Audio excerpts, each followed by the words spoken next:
கிறிஸ்து இயேசுக்குள் அன்பாக அழைக்கப்பட்டிருக்கிற சகோதர சகோதரி யாவருக்கும் நம்முடைய பிதாவாகிய தேவனாலும் நம்முடைய மீட்பரும் இரட்சகருமாகிய இயேசு கிறிஸ்து நாமத்தினாலும் கிருபையும் சமாதானம் உண்டாவதுன்ற வார்த்தைகளோடு கூட நான் பேசுகிற வாய்ஸ் கேட்கத்தானுங்க. ஏன்னா கொஞ்சம் தொண்டை சரியில்லை, அதனால நம்ம இந்த நாளில் பார்க்க போகிற பாடம் பார்த்திங்கன்னா சகோதரர் அறிவித்த வண்ணமாக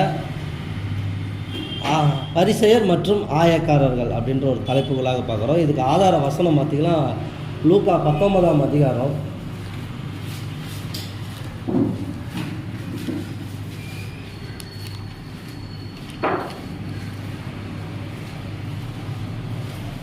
லூக்கா 19 அதிகாரம்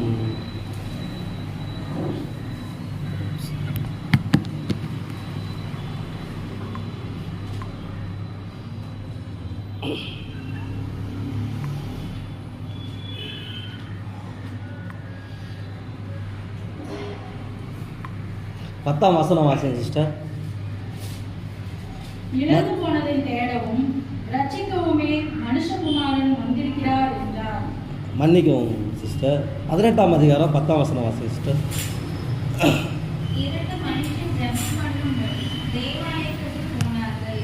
ஒருவன் பரிசேயன், மற்றவன் ஆயக்காரன். போ சிஸ்டர். இந்த வசனத்தில் பார்த்தீங்கன்னா ஜெபம் பண்ணும்படிக்கு 2 மனுஷர்கள் தேவாலயத்துக்கு போனார்கள். ஒருவன் பரிசேயன், மற்றொருவன் ஆயக்காரன் அப்படின்ற ஒரு வார்த்தை கொடுக்குறாரு.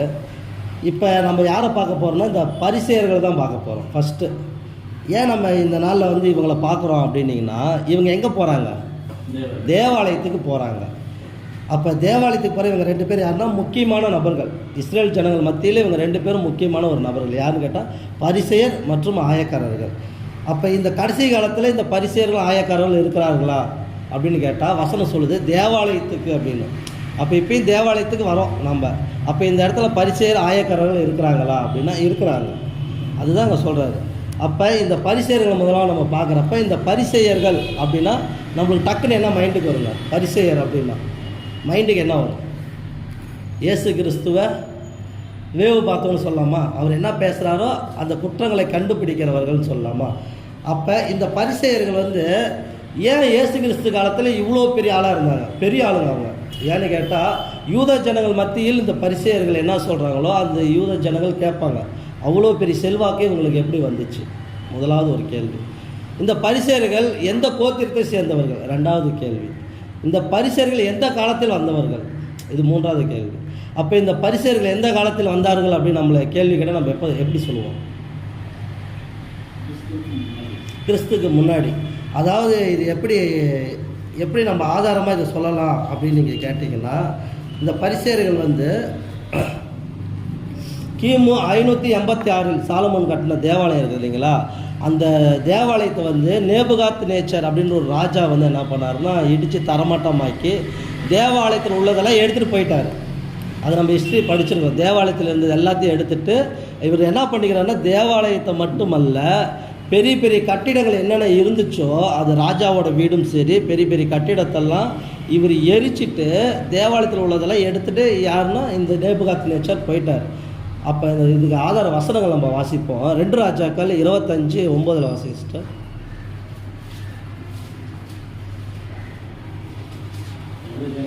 2 ராஜாக்கள் 25ஆம் அதிகாரம் 9ஆம் வசனம். கர்த்தருடைய ஆலயத்தையும் ராஜாவின் அரண்மனையையும் எருசலேமின் சகல கட்டடங்களையும் பெரிய வீடுகள் எல்லாவற்றையும் அக்கினியால் சுட்டெரித்து விட்டான். ஆமாம், இவன் என்ன பண்ண சுட்டெரித்தான். எல்லாமே இல்லாத அளவுக்கு பண்ணிட்டு அதில் 21 வாசிச்சுட்டு அவர்களை பாபிலோன் ராஜா ஆமாத் தேசத்தின் பட்டணமான ரிப்லாவிலே வெட்டி கொன்று போட்டான். இப்படியே யூதா ஜனங்கள் தங்கள் தேசத்திலிருந்து சிறையிருப்புக்கு கொண்டு போகப்பட்டார்கள். ஆமாம், யூத ஜனங்கள் எல்லாத்தையும் என்ன பண்ணிட்டார்? நேபுகாத் நேச்சர் வந்து அரெஸ்ட் பண்ணி எங்கள் பாபிலோனுக்கு கூட்டிகிட்டு போயிட்டார். அப்படி போனவர்களை யாரும் கேட்டால் தானியேல், எரேமியா இதெல்லாம் நம்ம வாட்சி பார்த்தோம்னா தானியேல் அங்கே இருந்தார். அப்போல்லாம் அந்த நேபுகாத் நேச்சர் ஒரு கனவு காண்றாரு, அந்த சிலையை வணங்க சொல்கிறாங்க. இதெல்லாம் பார்க்குறப்ப தானியேல் நம்ம 1ஆம் அதிகாரத்தை வாட்சி பார்த்தீங்கன்னா உங்களுக்கு அந்த டீட்டெயில் தெரியும். இப்போ இவங்க எல்லோரும் எங்கே போயிட்டாங்கன்னா இஸ்ரேல் சொந்த தேசத்தை விட்டு அடிமைகளாக எங்கள் பாபிலோனுக்கு போயிட்டாங்க. இவங்க பாபிலோனுக்கு போனவங்க யாருன்னு கேட்குறப்ப யூத ஜனங்கள், மொத்தம் இஸ்ரேல் ஜனங்கள் சொல்லலாம், அதில் யூத ஜனங்கள் குறிப்பிட்டு சொல்லலாம். ஏன் யூத ஜனங்கள் இஸ்ரேல் ஜனங்கள் அப்படின்னு நம்ம வேறு பிரித்து சொல்கிறோம்னா இந்த பின்னாடி வர பாடத்தில் நம்ம பார்க்கலாம். இவங்க எல்லாரும் எங்கே போயிட்டாங்கன்னா பாபிலோனுக்குள்ளே கடந்து போயிட்டாங்க. இப்போ இவங்களுக்கு இஸ்ரேல் என்னாச்சுன்னா தேவாலயம் இருந்துச்சு, அதனால் பலி செலுத்தினாங்க, நியாயப்பிரமாண புஸ்தகம் எல்லாமே இருந்துச்சு. அதனால் இவங்களுக்கு என்னென்னா இப்போ அங்கே யார் இருப்பாங்கன்னா லேவியர்கள் மட்டும் உள்ளே இருப்பாங்க, ஆசாரியர்கள் மட்டும் இருப்பாங்க, மற்ற யாரும் இவங்களுக்கு உபதேசம் பண்ண தேவையில்லை. ஆனால் இந்த இடத்துக்கு இவங்க போன பின்னாடி, அடிமைகளாக போன பின்னாடி இங்கே போதிக்கிறதுக்கு ஆளுகள் தேவை. அப்போ இவங்க என்ன பண்ணுறாங்கன்னா, இவங்க எப்படி போயிருப்பாங்கன்னா, இப்போ ராஜா நேபுகாத்நேச்சர் இழுத்துட்டு போய் பாபிலோனில் விட்டாலும் இவங்க ஒரே இடமா இருப்பாங்க கேட்டால் இல்லை, சிதறடிக்கப்பட்டு தான் இருந்திருக்கிறாங்க.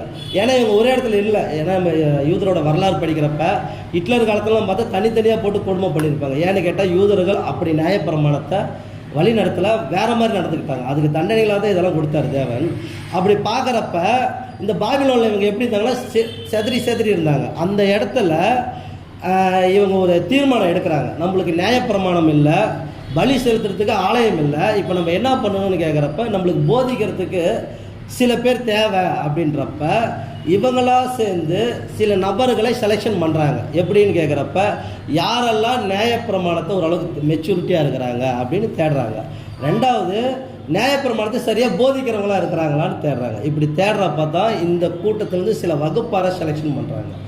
அதனால தான் இந்த பரிசேயர்கள் அப்படின்னு சொல்லி நம்ம எபிரேயர் மொழியில் பார்த்தா பெரேஷியம் அப்படின்லாம் பராஸ் அப்படின்னு சொல்லுவாங்க அந்த பாஷையில். இதே நம்ம ஹீப்ரூவில் பார்த்தோம்னா பரிசேயன் என்ற பரிசேயோ அப்படின்னு சொல்லுவாங்க. அதாவது பிரித்தெடுக்கப்பட்டவர்கள், அந்த கூட்டத்தில் வந்து பிரித்தெடுக்கப்பட்டவர்கள் இவர்கள். பிரித்தெடுக்கப்பட்டு இவர்கள் என்ன பண்ணாங்கன்னா, அங்கே சிதறி இருக்கிற யூத ஜனங்களுக்கு நியாயப்பிரமாணத்தை சரியான முறையில் போதித்துட்டு இருந்தாங்க. ஏன்னு கேட்குறப்ப இவங்க அங்கேயும் போய் தேவனை மறக்கலை. ஏன்னு கேட்குறப்ப இவங்க அடிமைகளாக போகிறப்ப தேவனை நோக்கி மன்றாடுவாங்க, ஜெபம் பண்ணுவாங்க, தேவனை இவங்களை விடுதலை பண்ணி மறுபடியும் சொந்த தேசத்துக்கு கூட்டு வரார். இப்படியே தான் இவங்க ரொம்ப நாளாக பண்ணிட்டு இருந்தாங்க. இப்போ இந்த பரிசேயர்கள் என்ன பண்ணாங்கன்னா, இந்த மாதிரி போதனைகள் கரெக்டாக நியாயப்பிரமாணத்தின்படி போதித்து யூத ஜனங்களை மற்ற இதில் விடாதபடிக்கு சரியாக வழி நடத்திட்டு வந்தவங்க தான் இந்த பரிசேயர்கள். இப்போ இந்த பரிசேயர்கள் நம்ம பார்க்குறப்ப கிமு 586 இந்த சம்பவம் இவங்க அடிமையில் போகிறாங்க. மறுபடியும் இஸ்ரேலுக்கு எப்போ மீண்டும் வராங்க அப்படின்னு பார்த்தா நம்ம அதுக்கு ஆதார வசனம் வாசிக்கலாம். 2 ராஜாக்கள் 25ஆம் அதிகாரம் 21 வாசிங்க சிஸ்டர். 25 21. அவர்களை பாபிலோன் ராஜா ஆமாத் தேசத்தின் பட்டணமான ரிப்லாவிலே வெட்டி கொண்டு போனான். எரேமியா 25:12 வாசிங்க சிஸ்டர். எரேமியா 25:12.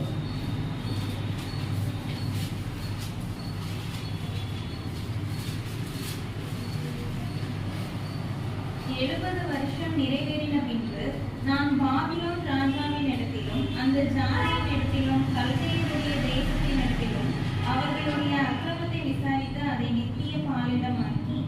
ஆமாம், இப்போ பார்த்தீங்கன்னா 70 வருஷம் இவங்க எங்கே இருந்தாங்கன்னா பாபிலோனில் அடிமைகளாக இருந்தாங்க.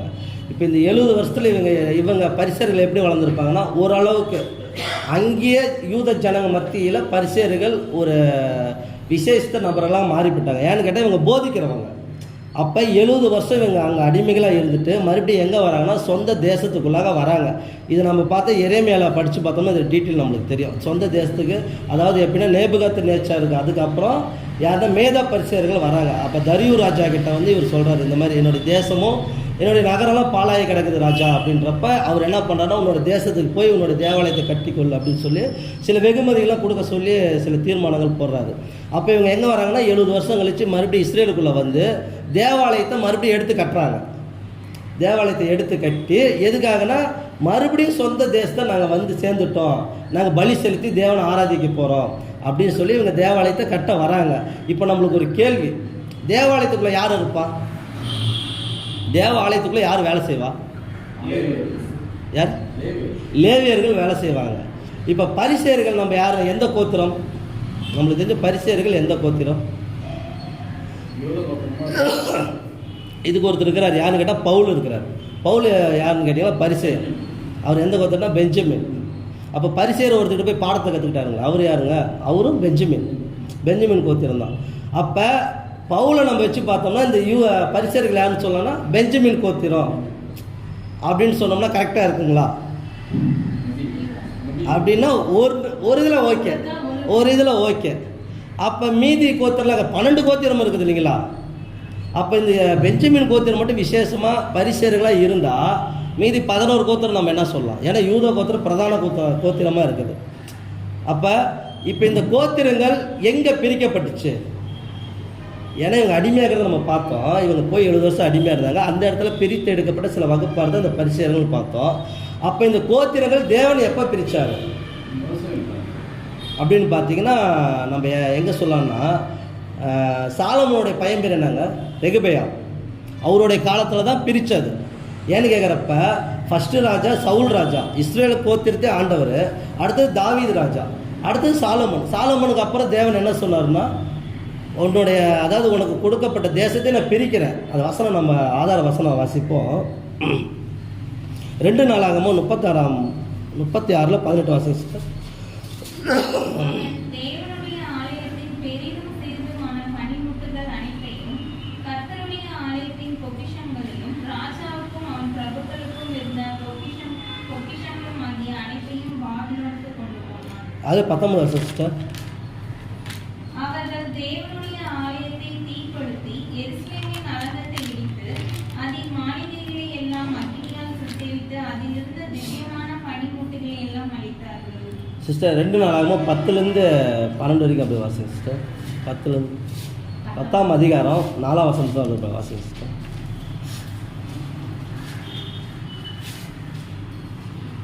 உம்முடைய தகப்பன் பாரமான நுகத்தை எங்கள் மேல் வைத்தார். இப்பொழுதும் நீர் உம்முடைய தகப்பன் சுமத்தின கடினமான வேலையையும் அவர் எங்கள் மேல் வைத்த பாரமான நுகத்தையும் லகுவாக்கும். போதும் சிஸ்டர். இப்போ இந்த இஸ்ரேல் ஜனங்க என்ன பண்ணுறான்னு கேட்டிங்கன்னா, இவர் சாலமோன் இறந்த பின்னாடி ரெகபெயாம் வராரு ஆட்சிக்கு. அப்போ இந்த ஜனங்களாம் போய் ரெகபெயாம் அதில் 1ஆம் அதிகாரம் வாசிங்க சிஸ்டர். அதை பார்க்குறப்போ உங்களுக்கு ரெகோபெயாம் ராஜாவாகும்படி இஸ்ரவேலர் எல்லோரும் சீகோமுக்கு வந்திருந்தபடியால் அவனும் சீகோமுக்கு போனான். இப்போ இவர் என்ன பண்ணுறாங்கன்னா, ராஜாவாகிறப்ப இந்த இஸ்ரேல் ஜனங்க எல்லாருமே எங்கே போகிறாங்கன்னா இந்த ரெகபெயாம்கிட்ட போகிறாங்க. போய் என்ன சொல்கிறாங்கன்னா, உங்கள் தகப்பன் பாரமானது எங்கள் மேல் சுமத்தினார். இவங்க தகப்பன் யாருங்க? சாலமோன். பாரமானது என் மேல் சுமத்தினார், அந்த மாதிரி நீங்கள் பண்ணாதீங்க, அந்த மாதிரி பாரமானது யாவும் பண்ணாதீங்க அப்படின்னு சொல்லிட்டு யார்கிட்ட? ரெகபெயாம்கிட்ட கேட்குறாங்க, ரெக்கமெண்ட் சொல்கிறாங்க, இந்த மாதிரி எங்களை பண்ணாதீங்க அப்படின்னு சொல்கிறப்ப அதில் 5 வாசிங்க சிஸ்டர். அதற்கு அவன், நீங்கள் 3 நாளைக்கு பிற்பாடு திரும்ப என்னிடத்தில் வாருங்கள் என்றான். அப்படியே ஜனங்கள் போயிருந்தார்கள். அப்படி 16 வரைக்கும் வாசிச்சிட்டா. அதில் ராஜா தங்களுக்கு செவி கொடாததை இஸ்ரவேலர் எல்லோரும் கண்டபோது ஜனங்கள் ராஜாவுக்கு மறு உத்தரவாக, தாவீதோட எங்களுக்கு பங்கேது, ஈசாயின் குமாரனிடத்தில் எங்களுக்கு சுதந்திரம் இல்லை. இஸ்ரவேலே, உன் கூடாரத்துக்கு போய்விடு. இப்பொழுது தாவீதே, உன் சொந்த வீட்டை பார்த்துக்கொள் என்று சொல்லி இஸ்ரவேலர் எல்லோரும் தங்கள் கூடாரங்களுக்கு போய்விட்டார்கள். அப்போ இவங்க என்ன பண்ணுறாங்கன்னா, அவங்க தகப்பன் மாதிரி பாரமானதை வைக்காதீங்கன்னு சொல்கிறப்ப இவர் என்ன, அதை காட்டிலும் நான் மேலே தான் வைப்பேன்னு சொல்கிறாரு. அதை காட்டிலும் உங்களுக்கு நான் சிரமத்தை அதிகமாக தருவேன். இது எங்கே படிக்கலாம்னா அதில் 2 வாசிங்க சிஸ்டர். 2 1 அப்படி தொடர்ச்சியாக வாசிங்க. 16 வரைக்கும் 1-16 வரைக்கும் அப்படி வாசிங்க. ரெகோபெயாம் ராஜாவாகும்படி இஸ்ரவேலர் எல்லோரும் சீகோமுக்கு வந்திருந்தபடியால் அவனும் சீகேமுக்கு போனான். ராஜாவாகிய சாலமோனை விட்டு ஓடி போய் எகிப்தில் இருந்து நேபாத்தின் குமாரனாகிய யெரொபெயாம் அதை கேட்டபோது அவன் எகிப்தில் இருந்து திரும்பி வந்தான். ஆள் அனுப்பி அவனை அழைப்பித்தார்கள். பின்பு யெரொபெயாமும் இஸ்ரவேல் அனைத்துமாய் வந்து ரெகோபெயாமை நோக்கி, உம்முடைய தகப்பன் பாரமான நுகத்தை எங்கள் மேல் வைத்தார். இப்பொழுதும் நீர் உம்முடைய தகப்பன் சுமத்தின கடினமான வேலையையும் அவர் எங்கள் மேல் வைத்த பாரமான நுகத்தையும் லகுவாக்கும். அப்பொழுது உம்மை சேவிப்போம் என்றார்கள். அதற்கு அவன், நீங்கள் 3 நாளைக்கு பிற்பாடு திரும்ப என்னிடத்தில் வாருங்கள் என்றான். அப்படியே ஜனங்கள் போயிருந்தார்கள். அப்பொழுது ராஜாவாகிய ரெகோபெயாம் தன் தகப்பனாகிய சாலமோன் உயிரோடு இருக்கையில் அவன் சமூகத்தில் நின்ற முதியாரோட ஆலோசனை பண்ணி, இந்த ஜனங்களுக்கு மறு உத்தரவு கொடுக்க நீங்கள் என்ன ஆலோசனை சொல்கிறீர்கள் என்று கேட்டான். அதற்கு அவர்கள், நீர் இந்த ஜனங்களுக்கு தயவையும் பட்சத்தையும் காண்பித்து அவர்களுக்கு நல்வார்த்தைகளை சொல்வீரானால் என்றைக்கும் அவர்கள் உமக்கு ஊழியக்காரராய் இருப்பார்கள் என்றார்கள். முதியோர் சொன்ன ஆலோசனையை அவன் தள்ளிவிட்டு தன்னோடே வளர்ந்தவர்களும் தன் சமூகத்தில் நிற்கிறவர்களுமாகிய வாலிபரோட ஆலோசனை பண்ணி அவர்களை நோக்கி, உம்முடைய தகப்பன் எங்கள் மேல் வைத்த நுகத்தை லகுவாகும் என்று என்னிடத்தில் சொன்ன இந்த ஜனங்களுக்கு மறு உத்தரவு கொடுக்க நீங்கள் என்ன ஆலோசனை சொல்வீர்கள் என்று கேட்டார். அவனோட வந்த வாலிபர்கள் அவனை நோக்கி, உம்முடைய தகப்பன் எங்கள் நுகத்தை பாரமாக்கினார். நீர் அதை எங்களுக்கு லகுவாக்கும் என்று உம்மிடத்தில் சொன்ன இந்த ஜனத்திற்கு நீர் சொல்ல வேண்டியது என்னவென்றால், என் சுண்டு விரல் என் தகப்பனுடைய இடுப்பை பார்க்கிலும் பருமனாய் இருக்கும். இப்பொழுதும் என் தகப்பன் பாரமான நுகத்தை உங்கள் மேல் வைத்தார். நான் உங்கள் நுகத்தை அதிக பாரமாக்குவேன். என் தகப்பன் உங்களை சவுக்குகளினாலே தண்டித்தார். நான் உங்களை தேர்களினாலே தண்டிப்பேன் என்று சொல்லும் என்றார்கள். 3ஆம் நாள் என்னிடத்தில் வாருங்கள் என்று ராஜா சொல்லியிருந்தபடியே யெரொபெயாமும் சகல ஜனங்களும் 3ஆம் நாளிலே ரெகொபெயாமிடத்தில் வந்தார்கள். ராஜாவாகிய ரெகொபெயாம் முதியோர் ஆலோசனையை கைவிட்டு அவர்களுக்கு கடினமான உத்தரவு கொடுத்தான். வாலிபருடைய ஆலோசனையின்படியே அவர்களோட பேசி, என் தகப்பன் உங்கள் முகத்தை பாரமாக்கினார். நான் அதை அதிக பாரமாக்குவேன். என் தகப்பன் உங்களை சவுக்குகளினாலே தண்டித்தார். நான் உங்களை தேர்களினாலே தண்டிப்பேன் என்று சொன்னான். போதும் சிஸ்டர். இப்போ இதை நம்ம ஹிஸ்ட்ரி படிச்சுக்கிறோம். இது என்னன்னா, கேட்குதுங்களா பிரதர் மைக்கு? அப்போ என்னென்னா, இஸ்ரேல் ஜனங்க எல்லாருமே வந்து ரெகொபெயாம்கிட்ட கேட்குறாங்க. இப்போ கேட்குறப்ப இவர் என்ன சொல்கிறாங்கன்னா, எங்கள் அப்பனை காட்டிலும் அதிகமாக உங்களை தண்டிப்பேன் அப்படின்றப்ப இந்த இஸ்ரேல் ஜனங்க எல்லாருமே என்ன சொல்கிறாங்கன்னா, தாவீதோட இனிமேட்டு எங்களுக்கு பங்கு எதுவுமே இல்லை, நீ உன் கூடாரத்துக்கே போ அப்படின்னு சொல்லி இவங்க என்ன பண்ணிட்டாங்கன்னா, இவங்க எல்லோரும் பிரிஞ்சு வந்துட்டாங்க. எங்கே ரெகொபெயாம்னு சொல்லிட்டு வந்துட்டாங்க.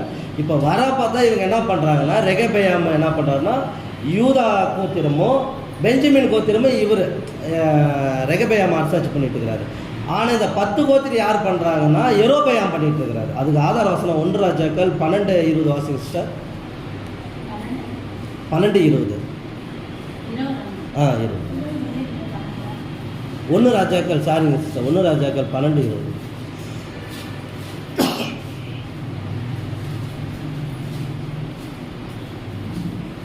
யெரொபெயாம் திரும்பி வந்தான் என்று இஸ்ரவேல் எல்லோருக்கும் கேள்வியானபோது அவனை சபையின் இடத்தில் அழைத்தனுப்பி அவனை சமஸ்த இஸ்ரவேலின் மேலும் ராஜாவாக்கினார்கள். யூதா கோத்திரம் மாத்திரமே அன்றி வேறே ஒருவரும் தாவீதின் வம்சத்தை பின்பற்றவில்லை. இப்போ பார்க்குறப்ப யெரொபெயாம் கூப்பிட்டு அந்த தனியாக ராஜ்யம் ஆரம்பிச்சிட்டாங்க. இந்த 10 கோத்திரம் சேர்ந்து ஆரம்பிச்சிட்டாங்க. இந்த யூதா ராஜா வந்து தனியாக ஆரம்பிச்சிட்டாங்க. அப்போ பார்க்குறப்ப வடக்கு பகுதி வந்து இஸ்ரேல் தேசம், வடக்கு வந்து இஸ்ரேல், தெற்கு பகுதி யூதா தேசம் அப்படின்னு 2ஆக பிரிக்கப்பட்டது. பிரிக்கப்படுறப்ப இந்த இஸ்ரேலர்கள் என்ன பண்ணாங்கன்னு கேட்டிங்கன்னா, அவங்க தனி தேசமாக போனதுனால அவங்க என்ன பண்ணிட்டாங்கன்னா, பாகால் வழிபாட்டுக்குள்ளார அதிகமாக போயிட்டாங்க. ஆனால் இந்த யூத ஜனங்கள் என்ன பண்ணிட்டாங்கன்னு கேட்டிங்கன்னா, அப்பப்போ வெளியே போனாலுமே கர்த்தருடைய பலி செலுத்திக்கிட்டு கர்த்தருடைய வார்த்தைகளை கடந்து அப்பப்போ வந்துட்டு இருப்பாங்க. ஏன்னு கேட்குறப்ப இந்த யூத ராஜாக்கள் எல்லாருமே யாருன்னு கேட்டிங்கன்னா, தாவீது வம்சத்தை சேர்ந்தவர்கள். ஆனால் இந்த இஸ்ரேல் 10 கோத்திரத்தை சேர்ந்தவங்க யான்னு பார்த்தீங்கன்னா, அவங்க தாவீது வம்சம் கிடையாது. மற்ற கோத்திரத்தில் தானாக மாறி மாறி வந்துக்கிட்டு இருப்பாங்க. ஆனால் இந்த யூதாவுக்கு மட்டும்தான் தாவீதோட வம்சம். அதனால தான் என்ன சொல்கிறாருன்னா, கர்த்தர் தாவீதை நினைத்து உன்னோட சந்ததிக்கு ஒரு கோத்திரத்தை நான் தருவேன்றாரு. அது கடைசி வரைக்கும் ஃபாலோ பண்ணிட்டு தான் வராது. ஆனால் இந்த இஸ்ரேலுக்கு பார்த்தீங்கன்னா அப்படி கிடையாது, எல்லாம் மாறி மாறி வருவாங்க. அப்போ இந்த இஸ்ரேலர்கள் ஏன் வெறுக்கப்பட்டார்கள்? யூதர்களால் வெறுக்கப்பட்டவர்கள் தான் இந்த பரிசேயர், அதாவது எப்படி சொல்லுவாங்கன்னா சமாரியர்கள் அப்படின்வாங்க இந்த 10 கோத்திரத்தை. அப்போ ஏன் பண்ணான்னு கேட்டிங்கன்னா, இவங்க காலங்காலமாக என்ன பண்ணிட்டாங்கன்னா, பாகால் வழிபாட்டில் அதிகமாக போயிட்டாங்க உள்ள. அதாவது தேவனை விட்டு தூரமாக போனதுனால இந்த யூத ஜனங்கள் என்ன பண்ணுவாங்கன்னா, நியாயப்பிரமாணத்தை யாரெல்லாம் ஃபாலோ பண்ணலையோ அவங்கள எல்லாத்தையும் ஒதுக்கி வைப்பாங்க. அந்த மாதிரி ஒதுக்கி வச்சவங்க தான் இந்த 10 சகோதரர்கள். இந்த 2 சகோதரர் யாருன்னு கேட்டால் யூதா பெஞ்சமின் என்ன பண்ணிட்டாங்கன்னா, அந்த நியாயப்பிரமாணத்தை கடைசி வரைக்கும் ஃபாலோ பண்ணாங்க. அதனால தான் யூத கோத்திரம் அப்படின்னு தனியாக பிரிஞ்சிச்சு, சமாரியர்கள் அப்படின்னு இந்த 10 கோத்திரத்தை தனியாக பிரிக்கப்படுது. அதனால தான் இயேசு கிறிஸ்து கூட ஒரு இடத்துல போய் ஒரு ஸ்திரீகிட்ட பேசுகிறப்ப நீங்கள் யூதன், நான் சமாரியன், என்கிட்ட நீங்கள் எப்படி பேசுகிறீங்கன்னு கேட்குறாங்க. அப்போ சமாரியன்னா தாழ்த்தப்பட்ட, யூதன் முன்னாடி தாழ்த்தப்பட்டவங்க. ஏன்னு கேட்டால் அவங்களுக்கு நியாயப்பிரமாணம் இல்லை, அவங்க ஃபாலோ பண்ணல அப்படின்னு நினைப்பாங்க. அப்போ இந்த ரெகொபெயாம் காலத்தில் தான் தேசம் 2ஆக பிரிக்கப்பட்டது. இந்த ரெகோபயாம் எப்போ இருந்தாருன்னு கேட்டிங்கன்னா இந்த பாபிலோன் ராஜா வர்றதுக்கு முன்னாடி இருந்தவர். அப்போ கோத்திரங்கள் பிரிக்கப்பட்டுச்சு. அதுக்கப்புறம் பாபிலோன் ராஜா வந்து இவங்களை அடிமைகளாக இழுத்துட்டு எங்கே போகிறாங்கன்னா நேபுகாத்நேச்சார் இழுத்துட்டு போகிறார், எங்கள் பாபேலுக்குள்ளே கொண்டு போகிறாரு. அப்போ போகிறப்ப தான் இந்த யூத ஜனங்கள் தனியாக இருக்கிறாங்க. இந்த யூத ஜனங்களுக்கு தான் யார் தேவைன்றப்ப இந்த பரிசர் அந்த கூட்டத்தில் எடுத்துக்கிறாங்க. இப்போ நம்மளுக்கு ரெண்டாவது ஒரு கேள்வி வருது, 12 கோத்திரம் ஓகே, 12 கோத்திரத்துக்கு தேசம் கரெக்டாக பிரிக்கப்பட்டுச்சா? ஏன்னா லேவி கோத்திரத்துக்கு சேர்த்து கரெக்டாக பிரிக்கப்பட்டுச்சான்னு கேட்டால் லேவிக்கு வந்து நிலம் இல்லை. அது வந்து கடவுளே சொல்கிறாரு, லேவியருக்கு வந்து பங்கு கிடையாது, நான் தான் அவங்களோட பங்குன்னு சொல்கிறாரு. ஆமாம், ஆசாரிப்பட்டம் அவங்களுக்கு மட்டும்தான் கொடுக்கப்பட்டுச்சு. இப்போ நம்மளோட கேள்வி என்னன்னா, இப்போ இந்த பரிசேர் யாருன்னு பார்க்குறோம், பெஞ்சமின் பார்த்து யாருன்னு கேட்டால் பவுலை வந்து மென்ஷன் பண்ணோம். அப்புறம் யூதா கோத்திரத்துலையும் கொஞ்சம் இருப்பாங்கன்னு மென்ஷன் பண்ணிட்டோம். ஏன்னு கேட்டால் அவங்க நியாயப்பிரமாணத்தை தான் ஃபாலோ பண்ணுறவங்க. இப்போ லேவியர் எங்கே போயிருப்பாங்க நம்மளோட கேள்வி. அப்போ இந்த லேவியருக்கு எங்கே தான் இடம் இருக்குதுன்னு கேட்டிங்கன்னா, இந்த யூதா தேசத்துலேயுமே இடம் இருக்குது, அடுத்தது பெஞ்சமின் கோத்திரத்துலேயும் இடம் இருக்குது. அப்போ இவங்களுக்கு அங்கே இடம் எப்படி தேவன் கொடுக்கப்பட்டார் அப்படின்னா, இது யோசுவா புஸ்தகத்தை வாசிப்போம். யோசுவா 21:4 வாசிங்க சிஸ்டர்.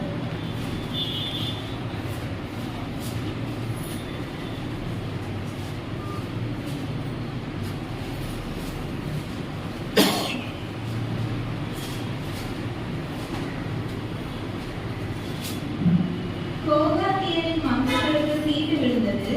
அந்த சீட்டின்படி லேவியரில் ஆசாரியனாகிய ஆரோனின் குமாரருக்கு யூதா கோத்திரத்திலும் சிமியோன் கோத்திரத்திலும் பென்யமீன் கோத்திரத்திலும் கிடைத்த பட்டணங்கள் 13. போஸ்ட் இப்போ என்னன்னா, சிமியோன் கோத்திரத்திலையும் யூதா கோத்திரத்திலும் டீட்டெயில் கொடுத்துருக்குறாங்க. இப்போ இவங்க என்ன பண்ணுறாங்கன்னா, யூதா கோத்திரத்திலும் பெஞ்சமின் கோத்திரத்திலும் இவங்களுக்கு பங்கு இருக்குது. இப்போ இந்த 10 கோத்திரமாக பிரிஞ்சு இல்லைங்களா, அந்த இடத்துல இவங்களுக்கு என்ன இருக்குதுன்னா பங்கு இருக்குது. ஆனால் இவங்க என்ன பண்ணிட்டாங்க, இந்த 10 கோத்திரம் என்ன பண்ணிடுச்சுன்னா பாகால் வழிபாட்டுக்குள்ளே போயிடுச்சு. அந்த இடத்துல லேவியர்களுக்கு வேலை இருக்குதான்னு கேட்டால் இல்லை. இவங்க என்ன பண்ணிட்டாங்கன்னா, இவங்களே அந்த கூட்டத்தில் ஒரு சில பேர் செலெக்ஷன் பண்ணி பலிகளை ஏறெடுத்தாங்க. அப்போ லேவியர்களுக்கு என்ன ஆயிடுச்சுன்னா, அந்த 10 கோத்திரத்துக்குள்ளார உடன்படிக்கை இல்லை அதிகமாக. ஏன்னு கேட்டால் அந்த லேவியர்கள் எங்கே இருப்பாங்கன்னா, ஆசாரிப்பு கூடாரத்தில் மட்டும்தான் அவங்க அந்த வேலை செய்வாங்க. பாகாலுக்கெல்லாம் பண்ணுவாங்களான்னு கேட்டால் கிடையாது அவங்க. அப்போ இந்த 10 கோத்திரத்தில் அவங்களோட வேல்யூ பார்த்தா கம்மி. லேவியர்கள் என்ன பண்ணிட்டாங்கன்னா, அந்த பலி செலுத்துறது இதெல்லாம் தொடர்பு கிடையாது. ஆனால் அந்த யூதா அந்த பெஞ்சமின் கோத்திரத்தில் பார்த்தீங்கன்னா பலி செலுத்திக்கிட்டு அவங்க கூட இருந்தாங்க. அப்போ இவங்க அடிமைகளாக போகிறப்ப யார் தான் இருந்திருப்பாங்கன்னா, லேவியர்களும் இருந்திருப்பாங்க. ஏன்னா இவங்க தான் கரெக்டாக ஒரு அளவுக்கு ஃபாலோ பண்ணுறதுனால இந்த கூட்டத்தார் எங்கே இருப்பாங்கன்னா அங்கேயும் கொஞ்சம் இருக்கிறாங்க. இப்போ இவங்க 3 பேருமே எங்கே போகிறாங்கன்னா அடிமைகளாக தான் போகிறாங்க. இதுலேயே ஆனால் இஸ்ரேல் ஜனங்களும் இருக்கிறாங்க. ஆனால் பிரதானமாக நம்ம இவங்களை வேறு பிரித்து காட்டுறோம் யூத ஜனங்களை. ஏன்னு கேட்டால் அவங்க நியாயப்பிரமாணத்தை தான் ஃபாலோ பண்ணாங்கன்ட்டு. இப்போ உள்ளே போன பின்னாடி இப்போ நம்ம கேள்வி ஃபஸ்ட்டு கேள்வி தான். ஃபஸ்ட்டு யாரை பார்த்தா பெஞ்சமின் பவுலை வந்து அடையாளமாக வச்சு பார்த்த பரிசேயன்ட்டு. அடுத்தது யார் பார்க்கணும்னா யூதா கோத்திரத்துலையும் சில பேர் இருப்பாங்க அப்படின்னு பார்க்கலாம். அடுத்தது யார் பார்க்கணும்னா லேவி. அப்போ நம்மளோட இன்னொரு மெயினான கேள்வி என்னென்னா, இந்த பரிசேர வகுப்பாரில் லேவியர்கள் அவ்வளோ இம்பார்ட்டமாக இருப்பாங்களா, முக்கியமாக இருந்திருப்பாங்களா அப்படின்னு கேட்டால் நம்ம என்ன சொல்லலாம்? அதுக்கு இருக்கிறாங்க. அப்போ இந்த 3 பேர், இந்த 3 வகுப்பார் அடிமைகளாக போயிட்டு மறுபடியும் சொந்த தேசத்துக்குள்ளே வரப்போ தேவாலயத்தை எடுத்து கட்டுறாங்க. எடுத்து கட்டுறப்ப அவங்கள அந்த இடத்துல யாருக்கு வேல்யூ அதிகம்? லேவியர்களுக்கு தான் வேல்யூ அதிகம். அப்போ இந்த லேவியர்கள் என்ன பண்ணுறாங்கன்னா, தேவாலயத்தை கட்டி முடித்த உடனே அதாவது பாபிலோனில் இருக்கிறப்ப பரிசேயர்களும் இவங்களும் எல்லாருக்கும் ஐக்கியமாக இருந்திருப்பாங்க. ஆனால் ஆலயத்தை கட்டின பின்னாடி லேவியர்களும் பரிசேயர்களும் எப்படி ஐக்கியமாக இருந்திருப்பாங்களா? அப்போ இவங்க லேவியர்கள் என்ன பண்ணியிருப்பாங்கன்னா, தேவாலயம் எங்களுது, தேவன் எங்களுக்கு கொடுக்கப்பட்ட, கடவுள் எங்களுக்காக கொடுக்கப்பட்டது அப்படின்னு சொன்னோடனே இப்போ இந்த இடத்துல என்ன ஆயிடுச்சுன்னா, பரிசேயர்களுக்கும் லேவியர்களுக்கும் பிரிவினை உண்டாயிருக்கும். அப்போ இந்த லேவியர்கள் என்ன சொல்லியிருப்பாங்கன்னா, தேவாலயத்துக்குள்ளே வர்றதுக்கு அனுமதி எங்களுக்கு தான் இருக்குது, நீ வெளியே தான் நிற்கணும் அப்படின்னு சொல்லியிருப்பாங்க. இந்த பரிசேயர்கள் என்ன நினச்சிருப்பாங்க, ஏன்டா நான் பாபிலோனில் இருக்கிறப்ப எங்களை ஒரு உயர்ந்த இடத்துல வச்சிங்க, எல்லாருமே ஒரு ஸ்டேஜில் இருந்தோம், ஆனால் இந்த இடத்துல வரப்போ நீங்கள் வேறு பிரித்து காட்டிட்டீங்களா அப்படின்ற ஒரு மைண்டு அவங்களுக்கு வந்திருக்கும். அதனால தான் இந்த லேவியர்களுக்கும் பரிசேயர்களுக்கும் என்ன ஆச்சுன்னா சில பிரிவினைகள் உண்டாயிருக்கும். ஆசரிப்பு கூடாரத்துக்குள்ளார இவங்களை வராத அளவுக்கு தடை பண்ணாங்க. ஆனால் இவங்க 70 வருஷம் எப்படி இருந்தாங்கன்னா, இவங்க சொல்கிறத ஜனங்க கேட்டுக்கிட்டு இருந்தாங்க. அந்த கெத்தில் இருந்தவங்க தேவாலயம் கட்டின பின்னாடி என்ன ஆயிடுச்சுன்னா கொஞ்சம் கம்மியாயிடுச்சு. இப்போ பரிசேயர் விட்டுருவாங்களா? நம்மளோட கேள்வி. இப்போ பரிசேயர்கள் விட்டுருவாங்களா அவங்களோட இடத்த அப்படின்னு கேட்டால் விட மாட்டாங்க. இப்போ இந்த பரிசேயர்கள் என்ன பண்ணுறாங்கன்னா, அங்கே 70 வருஷமாக இருக்கிறப்ப சில இடத்துல கூடுகை பண்ணாங்க இல்லைங்களா, நியாயப்பிரமாணத்தை போதிக்கிறதுக்கு ஆலோசனை பண்ணுறதுக்கு இடத்த கூடுனாங்க இல்லைங்களா. அதே மாதிரி இந்த பரிசேயர்கள் என்ன பண்ணுறாங்கன்னா, நாங்கள் நியாயப்பிரமாணத்தை கற்றுக் கொடுக்குறோம். எங்களுக்கு ஆசாரிப்பு கூடாரத்தில் எங்களுக்கு பலியெல்லாம் வேலை இல்லை. ஆனால் நியாயப்பிரமாணத்தை கற்றுத்தரத்துக்கு அதிகாரம் இருக்குது. எல்லாருமே தேவனோட வார்த்தை போதிக்கலாம். அப்போ நாங்கள் என்ன பண்ணுறோம்னா, நாங்கள் யூத ஜனங்கள், விசேஷத்து யூத ஜனங்கள் தான், நாங்கள் பெஞ்சமின் கோத்திரம் தான். நாங்கள் நியாயப்பிரமாணம் எங்களுக்கு தெரியும், நாங்கள் போதிக்க போகிறோம். என்ன பண்ணுறோம்னா, எங்களுக்காக சில இடத்த செலெக்ஷன் பண்ணுறோம். அதனால தான் இந்த தேவ ஆலயம், அதாவது நம்ம தேவ ஆலயம் எதை சொல்லுவோம்னா, சாலமோன் கட்டின ஆலயத்தை சொல்லுவோம். ஆனால் ஜப ஆலயம்னு, தேவாலயம்னா இந்த சாலமோன் கட்டின கோயில்னு நம்ம எடுத்துக்கலாம். ஜபாலயம் சாலமோன் காலத்தில் இருந்துச்சு கிட்ட கிடையாது. அப்போ ஜபாலயம் எப்போ தான் உருவானுச்சுன்னா, இந்த பரிசேயர்கள் தான் பண்ணுறாங்க. அப்படிங்களா, உங்களுக்கு அங்கே தான் எனக்கு இடம் இல்லையா, நாங்கள் இங்கே ரெடி பண்ணுறோன்னு சொல்லி இங்கே ரெடி பண்ணி நியாயப்பிரமாணத்தை போதிச்சாங்க. அப்போ போதிக்கிறப்ப அவங்க சில வகுப்பார உள்ளே இழுத்தாங்க, நாங்கள் நியாயப்பிரமாணத்தை கற்றுத்தரோம். இப்போ இவங்களுக்கும் அவங்களுக்கு எப்படி இருந்திருக்குங்க, நீ பலி செலுத்துவேன் ஆனால் நான் நியாயப்பிரமாணத்தை கற்றுத்தருவேன். இவங்க 2 பேரும் பார்க்குறப்ப பிரதான ஆட்களாக இருந்தாங்க. இதில் யாருன்னு கேட்டிங்கன்னா சதுசேரும் வராங்க, அது நம்ம வேறு ஹிஸ்ட்ரியில் பார்த்துக்கலாம். அப்போ பார்க்குறப்ப இந்த பரிசேயர்கள் என்ன பண்ணாங்கன்னா இன்னும் வெயிட் ஆகிட்டாங்க. அங்கே இருந்ததும் இங்கே இருக்கிறப்ப வெயிட் ஆகிட்டாங்க. அதனால தான் கர்த்தர் இயேசு பூமிக்கு வந்தப்போ கூட அவர் சத்தியத்தை பேசுகிறப்ப அவரை நோட்டமிட்டுக்கிட்டே இருந்தாங்க, எதில் குற்றம் கண்டுபிடிக்கலாம் அப்படின்னு சொல்லி இயேசு கிறிஸ்துவை ஃபாலோ பண்ணிக்கிட்டே இருந்தாங்க. ஏன்னு கேட்குறப்ப இவங்க யூத ஜன மத்தியில் எப்படின்னா ஒரு லெவலில் இருக்கிறாங்க. இவங்க கேரக்டர் எப்படின்னு கேட்டிங்கன்னா, ஒரு ஜபாலயத்தில் முதன்மையான இடத்துல இருப்பாங்க, ஒரு ஃபங்க்ஷன் எல்லா இடத்துலையும் இவங்க மெயினாக இருக்கிறவங்க இந்த பரிசேயர்கள். ஆனால் கர்த்தர் இயேசு சில நியாயப்பிரமாணத்தை போதிக்கிறப்ப இவங்களுக்கு இடலாயிருச்சு, மரியாதை கிடைக்காது. அப்போ இவர் என்ன பண்ணாங்கன்னா, கர்த்தர் இயேசு பேசுகிற வார்த்தையில் குறைகளை கண்டுபிடிக்க ஆரம்பிச்சாங்க. ஏன்னு கேட்டால் அவங்களோட மரியாதை இழந்ததுனால, அவங்களோட செல்வாக்கு இழந்துடக்கூடாது அப்படின்ற ஒரு சுயநலத்தினால அப்படி இருந்தாங்க. அப்போ இந்த பரிசேயர்கள் பார்க்குறப்ப இந்த தேவாலயத்தை உருவாக்குனது யாருன்னு கேட்டிங்கன்னா இந்த பரிசேயர்கள் தான். அதனால தான் இயேசு கிறிஸ்து எங்கே போய் போதித்தாருன்னா தேவாலயத்தில் போதித்தாருன்னு வசனங்கள் இருக்குது நிறைய இடத்துல. ஏன் ஜப ஆலயம்னு இருக்குது, மன்னிக்கும் ஜப ஆலயம்னு வரும். தேவாலயன்றது அவர் அந்த புறாக்கள் வளர்த்துறப்ப என்ன பண்ணுறாருன்னா, காசுக்காரர் பழையெல்லாம் கவிழ்த்து போட்டு சவுக்கு எடுத்து அங்கே விரட்டுறாரு. ஏன்னு கேட்குறப்ப இது என்னுடைய ஜப வீடுன்னு என்னப்படுது, நீங்கள் கல்லர் குகையாக மாற்றுகிறீர்கள். அது சாலமோன் கட்டின கோயில். ஆனால் நிறைய இடத்துல கிறிஸ்து போதிச்சது ஜப ஆலயங்கள். அது யாருன்னு கேட்டால் யூதர்களுடைய ஜப ஆலயம் அப்படின்னு வசனம் வரும். ஏன் யூதர்களுடைய ஜப ஆலயம்னு வரும்னா, யூதர்கள் உருவாக்குறது அந்த கூடுகை இடம். அதனால தான் பரிசேயர்கள் அந்த ஜப ஆலயத்தை உருவாக்கி இயேசு கிறிஸ்து வரப்போ ஒரு குறிப்பிட்ட ஆலயங்கள் நிறையா ஜப ஆலயங்கள்ன்றது. ஆனால் கோயிலுன்றது ஒன்று தான், பலி செலுத்துகிற இடம் ஒன்று, போதிக்கிற இடம் பல இடங்கள். அதனால தான் கர்த்தர் இயேசு எல்லா இடத்துலையும் போய் போதனை பண்ணார், அதாவது யூதர்கள் மத்தியில். அப்போ நம்ம இதை கவனித்து பார்த்தோம்னா, இப்போ இவங்க 2 பேர் எப்படி தான் இருக்கிறாங்கன்னா, சரிக்கு சரியாக தான் வந்துக்கிட்டு இருக்கிறாங்க 2 பேரும். அப்போ இந்த லேவியர்களும் பரிசேயருக்கு என்னென்னா, ஒரு குறிப்பிட்ட காலத்தில் என்னாச்சுன்னா சில வாக்குவாதங்கள் 2 பேர்த்துக்குமே பிடிக்கல. ஏன்னு கேட்குறப்ப இவங்க பலி செலுத்துறதுல பெரிய ஆளாக இருந்தாங்க, இவங்க நியாயப்பிரமாணத்தில் போதிக்கிறதுல இவங்க பெரிய ஆளாக தன்னை காட்டிக்கிட்டாங்க. அதுக்கப்புறம் தான் இவங்க என்ன பண்ணுறாங்கன்னா, இவங்க எந்த இடத்துல ஒன்றா வராங்கன்னா, கர்த்தர் இயேசு சிலுவையில் அடிக்கிற சில விஷயத்தெல்லாம் இவங்க மென்ஷன் பண்ணுவாங்க. ஏன்னா பரிசேயர் சதுசேயர் சில பேர் எல்லாருமே பிரதான ஆசாரியர்கள் எல்லாருமே ஒருமித்து வருவாங்க. ஏன்னு கேட்குறப்ப இவங்களுக்கு ஒரு பிரச்சனைனா மட்டும்தான் இவங்க ஒன்றா சேர்ந்துக்குவாங்க, மற்றபடி இவங்களுக்குள்ளே தன்னை வேறுபடுத்தி கொள்வாங்க. இப்போ இந்த பரிசேயரை நம்ம என்ன எடுத்துக்கலாம்னா, இந்த பரிசேயர்கள் எப்படியாப்பட்ட கேரக்டர் உள்ளவர்கள் அப்படின்னு நம்ம பார்த்தோம்னா, இந்த பரிசேயர்கள் சொந்த ஜனத்துக்குள்ளாரு பிரிவினை காட்டுவாங்க. எப்படின்னு கேட்டிங்கன்னா, யூத ஜனங்கள் தான் எல்லாருமே. ஆனால் ஒரு யூதனுக்கு யூதன் இவன் பரிசேயனாக இருந்தால் தன்னை வேறுபடுத்தி காட்டிக்குவான். எப்படி அந்த வேறுபடுத்தி காட்டிக்குவான் அப்படின்னு நம்ம பார்த்தோம்னா, வசனம் வாசிக்கலாம். மத்தேயு 5:20 வாசிங்க சிஸ்டர்.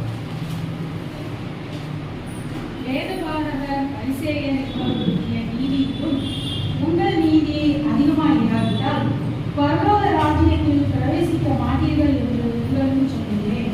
ஆமாம், இவர் என்ன சொல்கிறேன்னா, பரிசேயர் நீதியிலும் நம்ம நீதி அதிகமாக இருக்கணும்னு கிறிஸ்து சொல்லுவார். இப்போ இவங்க எப்படி காட்டிக்கிட்டாங்கன்னா, தன்னை நீதி உள்ளவனாக காட்டிக்குவாங்க. ஏன் கிறிஸ்து இந்த வார்த்தை இங்கே சொல்கிறாரு?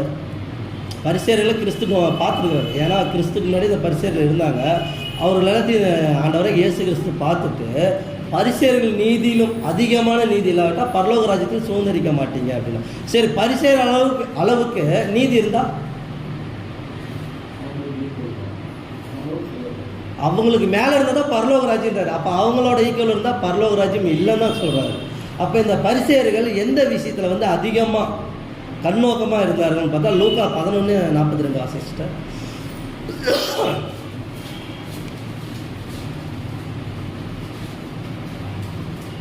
பரிசேயரே உங்களுக்கு அறிவோ, நீங்கள் ஒற்றதலம் மறுபொழுது முதலிய சகலவித கூடுதலையும் தசமபாகம்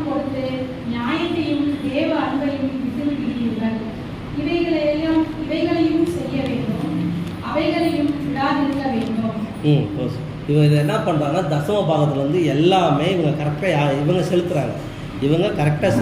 ஆனால் என்ன விட்டுட்டாங்கன்னா தேவ அன்பை விட்டுவிட்டாங்க. இங்கே மெயினானது என்னென்னு கேட்டிங்கன்னா அன்பு தான். இன்றைக்கி ஏன் இந்த பரிசேயர் மையப்படுத்தி பேசணும்னா, இன்றைக்கி இந்த காலத்தில் இருக்கிற பரிசேயர்கள் பார்வைக்கு கரெக்டான டைமு இல்லை கரெக்டான பேச்சு நான் போதிக்கிறேன் அப்படின்னு இருந்தாலும் இங்கே பிரதானமாக என்ன தான் இருக்குதுன்னா அன்பு தான் இருக்குது. ஒரு சகோதரர் தவறு பண்ணுறப்போ இன்னொரு சகோதரர் அரவணைத்து போகிறது தான் மெயின். ஆனால் நான் எல்லாத்துலையும் நான் கரெக்டாக இருக்கிறேன் அப்படின்னு சொன்னால் அது மெயினானு கேட்டால் அது மெயின் இல்லை, அன்பு மட்டும்தான் இங்கே மெயின். அதனால தான் கிறிஸ்து சொல்கிறாரு பரிசேயர்கள் நீதியில் உங்கள் நீதி அதிகமாக இருக்கணுன்றாரு. அப்போ இவங்களோட நீதி எதை நோக்கி தான் இருக்குதுன்னா தசம்பாகம் கரெக்டாக ஃபாலோ பண்ணுறேன், சாங்கியம் கரெக்டாக ஃபாலோ பண்ணுறேன், டைமிங் எல்லாமே ஃபாலோ பண்ணுறேனே அப்படின்னு சொல்லுவாங்க. ஏப்பா அன்பு செலுத்தலை அப்படின்னா அன்பு தேவ அன்பு காட்ட மாட்டாங்க. அப்போ அவங்க எப்படின்னா அந்த சாங்கியமாக கண்ணுக்கு முன்னாடி அந்த சாங்கியத்துக்குள்ளாக மட்டும்தான் இருப்பாங்க. இவங்க பரலோகத்துக்குரிய போகிற இதுக்கு வரமாட்டாங்க. அதனால தான் கிறிஸ்து சொல்கிறாரு இவங்கள் நீதியிலே நீ அதிகமாக இருக்கணும். அந்த அதிக நீதி எதுனா அன்பு செலுத்தினா நீ பரலோகத்துக்கு போயிடுவேன். ஆனால் இந்த பரிசேயர்கள் ஒரு விஷயம் அடிக்கடி சொல்லுவாங்க. என்ன விஷயம் சொல்லுவாங்க அப்படின்னு பார்த்தீங்கன்னா மத்தேயு 3:9 வாசிங்க சிஸ்டர்.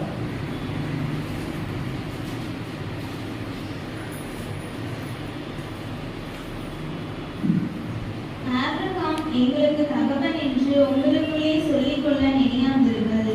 தேவன் இந்த கல்லுகளினாலே ஆபிரகாமுக்கு பிள்ளைகளை உண்டு பண்ண வல்லவராய் இருக்கிறார் என்று உங்களுக்கு சொல்லுகிறேன். ஆமாம், இவங்க என்ன சொல்லுவாங்கன்னா எங்களோட தகப்பன் ஆபிரகாம் தான் அப்படின்னு தன்னோட உரிமையாக சொல்லிக்குவாங்க. கிறிஸ்துக்கிட்ட கூட நிறைய இடத்துல சொல்லுவாங்க. ஏன்னு கேட்குறப்ப ஆபிரகாம் யாருங்க அப்படின்னா வாக்கு தத்தத்தின் தகப்பன். அப்போ ஆபிரகாம்ன்றப்ப ஆபிரகாம் கோத்திர விசேஷித்தவர்கள், தேவனுடைய பார்வையில் விசேஷித்தவர்கள். அப்போ இவங்க என்ன பண்ணுவாங்கன்னா தன்னை விசேஷித்தவர்களாக காட்டிக்குவாங்க, நாங்கள் ஆபிரகாமோட பிள்ளைங்க அப்படின்னு. இந்த பரிசேயர்கள் அடிக்கடி ஒரு வார்த்தை யூஸ் பண்ணுற காரணம் என்னென்னு கேட்டால் அவர் விசுவாசத்தின் தகப்பன், தேவன் டைரெக்டாக பேசினவர். அதனால் நாங்கள் எப்படி இருக்கோம் அந்த கோத்திரத்தில் சேர்ந்த நாங்கள் வேறு பிரித்து தான் இருப்போம் அப்படின்னு சொல்லி இவங்க அடிக்கடி காட்டிக்குவாங்க. அதனால தான் இந்த யோவான் ஸ்நானகன் அவங்கள பார்த்து ஒரு வார்த்தை சொல்கிறாரு. மத்தேயு 23:6 வாசிஸ்டர். விருந்துகளில் முதன்மையான இடங்களையும் ஜெப ஆலயங்களில் முதன்மையான ஆசனங்களையும் சிஸ்டர் மன்னிக்கோ 7 அதில் மத்தேயு 3, 7, 8, 9 3 வசனம். மத்தேயு 3ஆம் அதிகாரம் 7, 8, 9. பரிசேயரிலும் சதுசேயரிலும் அநேகர் அவரிடத்தில் ஞானஸ்நானம் பெற வருகிறதை அவன் கண்டு விரியன் பாம்புகிறே வரும் கோபத்திற்கு தப்பித்துக் கொள்ள உங்களுக்கு வழிகாட்டினவன் யார்? அப்போ யோவான் ஸ்நானகன் சொல்கிறாரு யாருக்கு பார்த்துன்னா பரிசேயர் சதுசேயரையும் பார்த்து இந்த வார்த்தையை சொல்கிறார், விரியன் பாம்பு குட்டிகளே அப்படின்றாரு. ஏன்னு கேட்டால் இவங்க அந்த அளவுக்கு நடந்துருக்கிறாங்க.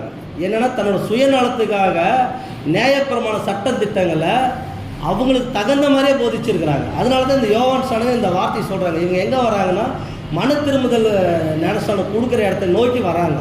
அப்போ தான் சொல்கிறாங்க அதுக்கு ஏற்ற கனிகள் கொடுங்க, நீங்கள் மனஸ்தாபப்படுற அந்த கனி ஏற்ற கனி கொடுங்க அப்படின்னு சொல்லி இந்த யோவான் ஸ்நானகன் பார்த்து பரிசேயர்களை பார்த்து திட்டுவார். ஏன்னு கேட்குறப்ப இந்த பரிசேயர்களோட வேல்யூ இருந்துச்சுன்னா தன்னை வேறு பிரித்து நாங்கள் நீதிமான் அப்படின்னு சொல்லி காட்டிக்கிட்டு அந்த ஊருக்குள்ளே சுற்றி திரிந்தவங்க. அதனால தான் அவங்கள பார்த்தோன்னே அந்த வார்த்தை சொல்கிறாரு.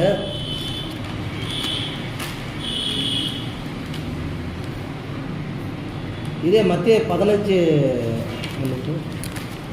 மத்தேயு 23:6 வாசிச்சுட்டு அதில்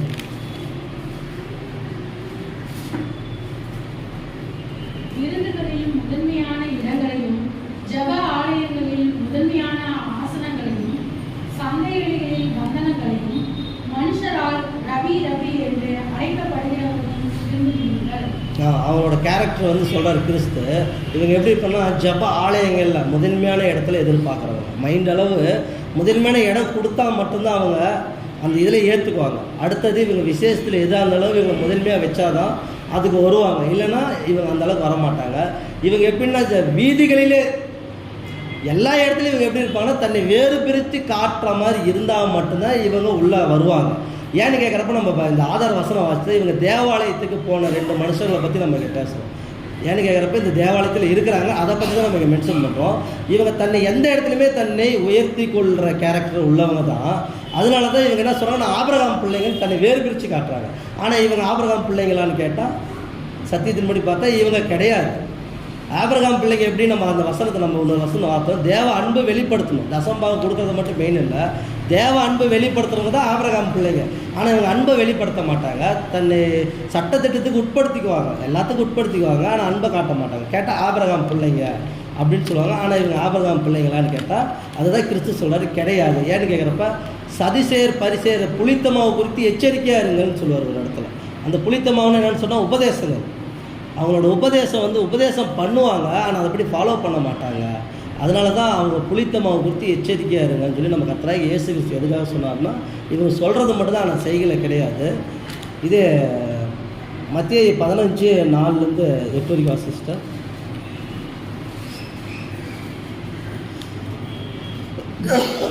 உன் தகப்பனையும் உன் தாயையும் கனம் பண்ணுவாயாக என்றும், தகப்பனையாவது தாயையாவது நிந்திக்கிறவன் கொல்லப்பட வேண்டும் என்றும் தேவன் கற்பித்திருக்கிறாரே.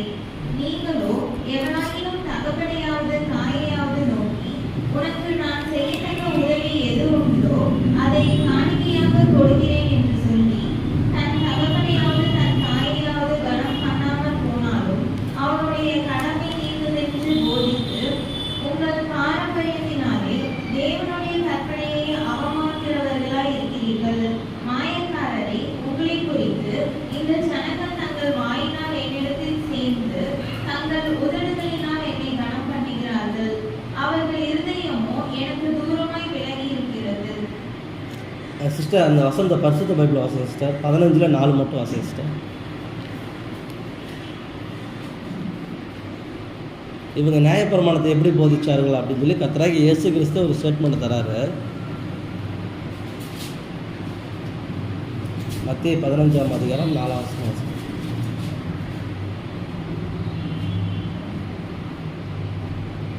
உன் தாய் தந்தையாரை நீ மதிக்க வேண்டும் என்று தேவன் சொன்னார். மேலும் தந்தையிடமோ தாயிடமோ தீய சொற்களை கூறுகிறவன் கொல்லப்படுவான் என்றும் தேவன் சொல்லியுள்ளார். அதாவது தந்தையார் தாயாரை மதிக்கணும், தீய வார்த்தைகளை பேசக்கூடாது அப்படின்னு சொல்லிக்கிறார். அதில் 5 சிஸ்டர் அப்படின்னு தான் நியாயப்பிரமாணம் சொல்லப்பட்டது. ஆனால் நீங்கள் ஒருவனுக்கு தன் தாய் தந்தையாரிடம், நான் உங்களுக்கு ஒரு உதவி செய்ய முடியும், ஆனால் அதை உங்களுக்கு செய்ய மாட்டேன், அதை தேவனுக்கு காணிக்கையாக்குவேன் என்று கூறுவதற்கு போதிக்கிறீர்கள். ஆமாம், இப்போ பார்த்தீங்கன்னா தாய் தகவல் சில கடமைகள் இருக்குது. ஆனால் இந்த பரிசேயர்கள் எப்படி போதிக்கிறாங்கன்னா, என்னால் செய்ய முடியும், ஆனால் நான் உனக்கு செய்ய மாட்டேன், கடவுளுக்கு நான் செஞ்சுக்கிறேன். அதை இவங்க போதிக்கிறது, நான் கடவுளுக்கு செஞ்சுக்கிறேன் அப்படின்றப்ப. ஆனால் பழைய ஏற்பாட்டில் என்ன கொடுத்தீங்கன்னா, உன் தாயும் தகப்பனும் கனம் பண்ணுவையாக, இதுதான் வசனங்கள். ஆனால் இந்த பரிசேயர்கள் எப்படி போதிச்சுக்கிறாங்கன்னா, அவங்களுக்கு இருக்கிற கடமை நீ காணிக்கையாக செலுத்திடலாம் அப்படின்றாங்க. அப்போ இவங்க என்ன பண்ணுறாங்க, நியாயப்பிரமாணத்தை மாற்றிக்கிறாங்க. தேவன் கொடுத்த வார்த்தையை, கடவுள் கொடுத்த வார்த்தையை இவங்க என்ன பண்ணிக்கிறாங்கன்னா தன்னோட இஷ்டத்துக்கு மாற்றிக்கிறாங்க. ஆனால் இங்கே பிரதானமானதில் ஒன்று இந்த கட்டளைகள், இந்த தாய் தகவலும் கனம் பண்ணணும்னு தான் கட்டளை சொல்லப்பட்டிருக்கு. ஆனால் இவங்க என்ன சொல்கிறாங்கன்னா, காணிக்கே தேவாலயத்தில் போய் நான் செலுத்திட்டா சரியாக போயிடும், நான் உனக்கு செய்ய வேண்டிய அவசியம் இல்லைன்றாரு. அதனால தான் அதில் 7 வாசிங்க சிஸ்டர், 7-8. நீங்கள் மாயமானவர்கள், உங்களை பற்றி ஏசாயா சரியாகவே இவ்வாறு சொல்லியிருக்கிறார். இவர்கள் என்னை மதிப்பதாக கூறுகிறார்கள், ஆனாலும் மெய்யாகவே அவர்கள் வாழ்வில் நான் முக்கியமில்லை. இப்போ இவங்க என்னன்னா, இவங்க எப்படின்னா மார்க்கத்தின் பேரால் தன் குடும்பத்தை என்ன பண்ணுறான்னு கேட்டால் தன்னோட பொறுப்புகளை உதாசீனம் பண்ணிடுறாங்க. யாருன்னா இந்த பரிசேயர்கள் என்ன பண்ணுறாங்கன்னா, நான் கடவுள் வழியில் போகிறேன் அப்படின்னு சொல்லி தன்னோட குடும்பத்துக்கு என்ன செய்யணுமோ அது செய்யாமல் போயிடுறாங்க. ஆனால் கடவுள் என்ன சொல்கிறாருன்னா, தன்னோட குடும்பத்தையும் பார்க்கணும், நீ சத்தியத்தின்படி தான் இருக்கணும்ன்ட்டு. ஆனால் இவங்க என்ன பண்ணால் கடவுளோட வழியில் போயிட்டுனா எனக்கு குடும்பம் தேவையில்லை அப்படின்ற ஒரு மனசுக்குள்ளே கடந்து போயிறாங்க. அதனால தான் இங்கே என்ன சொல்கிறாங்கன்னு கேட்டிங்கன்னா, உன் தாய் தகப்பனுக்கு நீ என்ன பண்ணணுமோ அது காணிக்கே நீ செலுத்திட்டா போதும் அப்படின்னு இவங்க போதிக்கிறாங்க. ஆனால் இது எவ்வளோ பெரிய தவறான ஒரு உபதேசமாக இருக்குது அவங்க பண்ணுறது.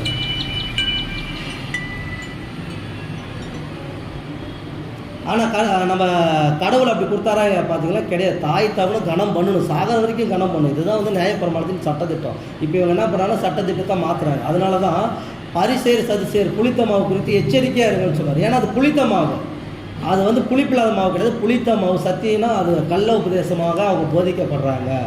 அப்போ இவங்களுக்கு இன்னொரு பேர் கொடுக்கலாம், ஆவி, அதாவது ஆவிக்குரிய குருடர்கள்னு சொல்லலாம் அந்த பரிசேயர்களை. ஏன்னு கேட்குறப்ப மத்தேயு 15:14 வாசிச்சுட்டு, அது பரிசுத்த பைபிளை வாசிச்சுட்டு.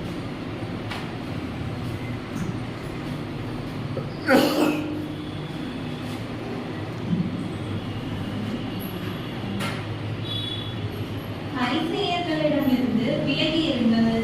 குருடர்கள் குருடர்களை வழிநடத்துவது போல் அவர்கள் மக்களை வழிநடத்துகிறார்கள். ஒரு குருடன் மற்றொரு குருடனை வழிநடத்தினால் இருவருமே பள்ளத்தில் வீழ்வார்கள் என்றார்.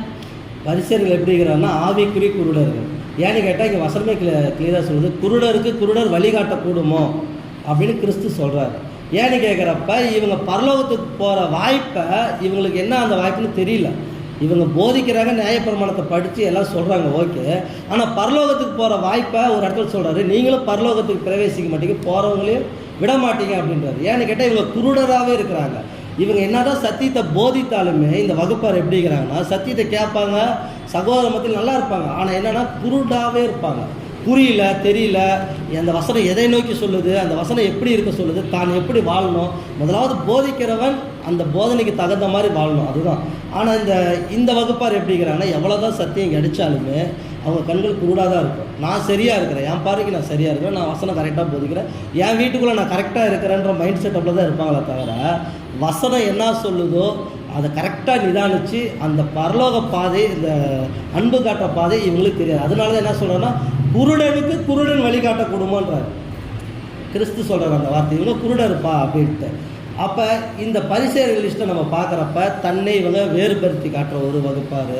அடுத்தது நியாயப்பிரமாணத்தில் நான் தான் பெரிய ஆளுன்னு காட்டிக்குவாங்க. போதிக்கிறதுலையும் சரி, அதே மாதிரி ஜப ஆலயங்கள் மெயினான இடத்துல விசேஷம் எல்லா இடத்துலையும் இவங்க மெயினாக முதலிடம் எதிர்பார்க்குற வகுப்பார்.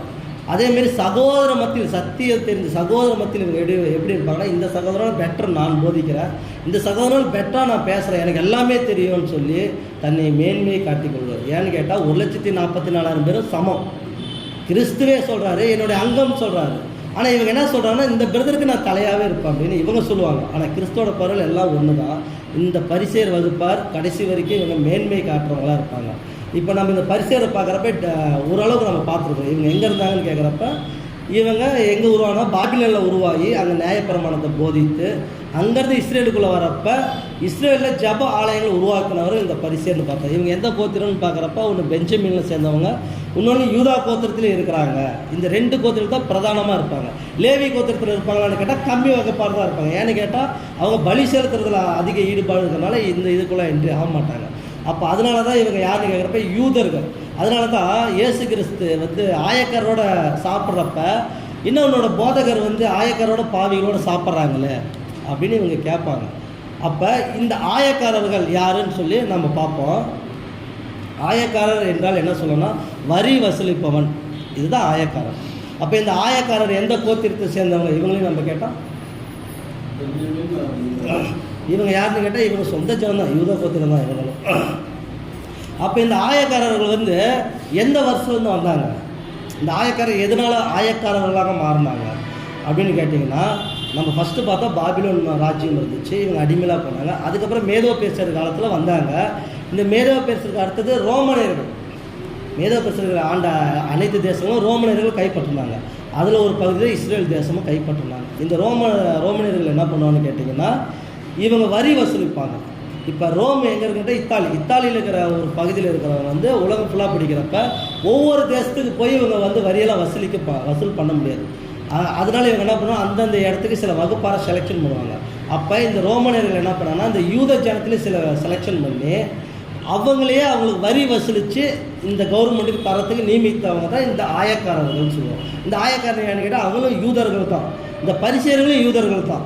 அப்போ ஏன் இந்த யூதரை வெறுத்தாங்க அப்படின்னு கேட்டோம்னா, இந்த பரிசேயர் தான் தன்னை மேன்மையாக காட்டிக்குவார். இந்த ஆயக்காரர் என்ன பண்ணான்னா வரி வசூலித்தார். எப்படி வரி வசூலித்தார் அப்படின்னா, ஒரு உதாரணத்துக்கு ரோமுக்கு வரி செலுத்துறது ஒரு வருடத்துக்கு ஒரு 5 வரி வைக்கலாம்னு வச்சுக்கோங்க. 5னா 5 வரி வைக்கலாம், இல்லை 10 கூட வைக்கலாம்னு வச்சுக்கோங்க. இப்போ ரோமனியர்கள் என்ன பண்ணுவாங்கன்னா, இந்த வருஷம் வரி செலுத்துங்க, ஒரு வருஷத்துக்கு உண்டான வரி அப்படின்றப்ப பணம் இருக்கிறவங்க ஒரு வருஷத்துக்கு உண்டான வரி செலுத்துவாங்க. பணம் இல்லாதவங்க பணம் இல்லாதவங்க என்ன சொல்லுவாங்கன்னா, எங்கள்கிட்ட பணம் இல்லை, இந்த வருஷத்துக்கு உண்டான வரி எங்களால் செலுத்த முடியாதுன்றப்ப இந்த யூத ஜனத்தில் பணக்காராக இருக்கிறாங்க இல்லைங்களா, அவங்க என்ன பண்ணுவாங்கன்னா, இவங்களுக்கு நான் வரி செலுத்துகிறேன், இந்த வரியை இவங்கள்ட்ட எப்போ நான் கொஞ்சம் கொஞ்சமாக வாங்கிக்கிறேன் அப்படின்னு சொல்லுவாங்க. அந்த மாதிரி தான் இந்த யூத ஜனத்திலே சில வகுப்பார் பணக்காரங்க என்ன பண்ணாங்கன்னா, சொந்த மக்களுங்களுக்கு ரோமனியர்கள்ட்ட வரி செலுத்தினாங்க. வரி செலுத்தி இவங்க தனியாக வாங்கிக்குவாங்க. அப்போ இந்த ரோமனியர்கள் என்ன பண்ணாங்கன்னா, இத்தனை பேத்துக்கு நீ வரி செலுத்துற இல்லைங்களா, நீ வரி செலுத்த தேவையில்லை. இப்போ 10 பேத்துக்கு நான் செலுத்துறேன்னா பரவாயில்ல, 10 பேத்துக்கு இவர் செலுத்துறாரு, அப்போ உனக்கு அந்த வரி தேவையில்லை, நீ ரோமனியர்கள் அப்படின்ற ஒரு குடி உரிமை அவருக்கு கொடுக்கப்பட்டுச்சு. அப்போ இந்த யூதருக்கு 2 உரிமை கொடுக்கப்படும், ஒன்று வந்து ரோமனியர்கள் கொடுக்குறோம், ஒன்று யூதர்கள் கொடுக்குறோம். இப்போ இந்த ரோமை ஃபுல்லாக அரசாட்சி பண்ணுறப்ப இந்த ஆயக்காரர்கள் என்ன பண்ணாங்கன்னா, சொந்த ஜனத்துக்கிட்ட ஒரு 5 பணம் கொடுத்தாங்கன்னா இவங்க 10 பணமாக வசூல் பண்ணுறது, 1க்கு 2 வசூல் பண்ணுறது. அப்போ இந்த யூதர்கள் என்ன பண்ணாங்கன்னா, ஏன்டா இப்படி பண்ணுறீங்க, நீ கொடுத்தது இவ்வளோ தானே, நீ ஏன் இப்படி பண்ணுறன்னா, அப்போ நீ ஒட்டுக்கா கட்டியிருக்க வேண்டியது தானே, இவ்வளோ நாள் ஆச்சு இல்லை, இதுக்கு வட்டி அப்படின்னு சொல்லி வட்டிக்கு மேலே வட்டி போட்டு வாங்கினவங்க தான் இந்த ஆயக்காரர்கள். இவங்க இப்படி பண்ணுறதுனால தான் இந்த யாருன்னா பரிசேயர்கள் பார்த்துட்டு, ஏன்னா பரிசேயர்களும் வரி கட்டி ஆகணும் இல்லைங்களா, அதனால் பரிசேயர் திட்டாங்க, ஆடா பாவி நீ இப்படி பண்ணுறியா, சொந்த ஜனத்துக்குள்ளார ஏன் இப்படி சுரண்டி எடுக்கிறேன்னு கேட்குறப்ப, நீ எதனாச்சும் பண்ணனா நான் அங்கே கம்ப்ளைண்ட் பண்ணிடுவேன். அப்போ அந்த ரோமில் அங்கே கம்ப்ளைண்ட் பண்ணால் அங்கே அரசாட்சி ரோமனியர்கள் பண்ணுற இடத்துல, ஏன்னா பிளாத்தெல்லாம் பார்க்குறப்ப அந்த இதில் தான் வரும். அப்போ அங்கே கம்ப்ளைண்ட் பண்ணால் யார் தான் தண்டிக்கப்படுவாருன்னா, இவங்க தான் ஜனங்க தான், இஸ்ரேல் ஜனங்க தான் தண்டிக்கப்படுவாங்க, ஆயக்காரர் தண்டிக்கப்பட மாட்டாங்க, ஏன்னா அவங்க ஆளாயிட்டார். அதனால தான் இந்த பரிசேயர் பார்க்குறப்ப இந்த ஆயக்காரரை பார்த்து இவன் பாவி, ஏன்னா சொந்த ஜனத்துக்கிட்ட ரொம்ப வட்டி வாங்குறான்னு சொல்லி வெறுத்தாங்க. எப்படின்னா சமாரியர்களை ஈக்குவலாக வெறுக்கப்பட்டவர்கள் இந்த ஆயக்காரர்கள். இவங்க யூத ஜனங்களும் சேர மாட்டாங்க அவங்களோட ஐக்கியமாக. ஆனால் கர்த்தராகிய இயேசு கிறிஸ்து யாரோட ஐக்கியமாக தொடர்பு இருந்தார்னு கேட்டால் இந்த ஆயக்காரர்களோட தான் இருப்பார். அதனால தான் அவர் சொல்கிறாரு, உங்களோட போதகர் ஆயக்காரோட பாவிகளோட போஜனம் பட்டுக்கிறாரப்பா, ஏன் அவன் வரி வசூல் இப்போ அவன் பயங்கரமா அப்படின்னு சொல்லி அந்த இடத்துல மென்ஷன் பண்ணுறாங்க. அப்போ இந்த ஆயக்காரன் நம்ம பார்க்குறப்ப இவங்க எந்த கோத்துன்னா அவங்க யூதா கோத்துருந்தான். லூக்கா 19:8 வாசிச்சிட்டார். இதில் சகையும் வராரு. இந்த லூக்கா 19:8 வாசிச்சு.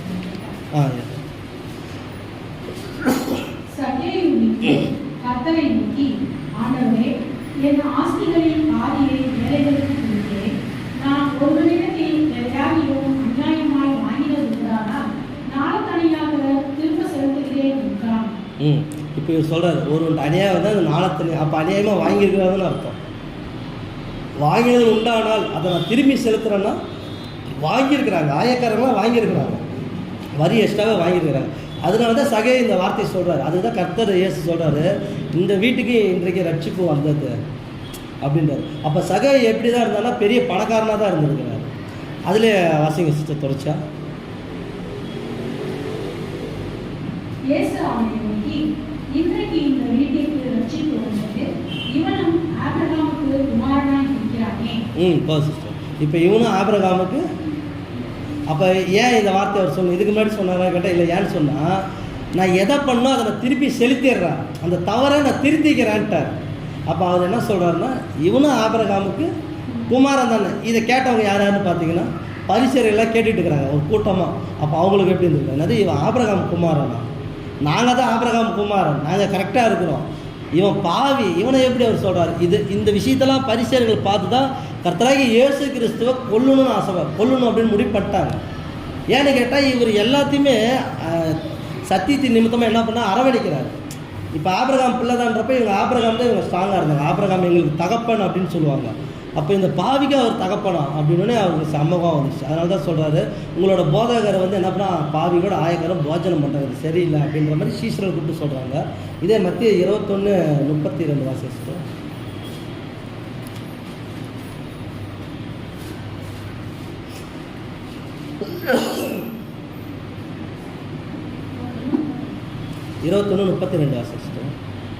ஏனென்றால் யோவான் நீதிமான்களாய் உங்களிடத்தில் வந்திருந்தும் நீங்கள் அவனை விசுவாசிக்கிறீர்கள், ஆயக்காரரும் தேசிகருமோ அவனை விசுவாசித்தார்கள்.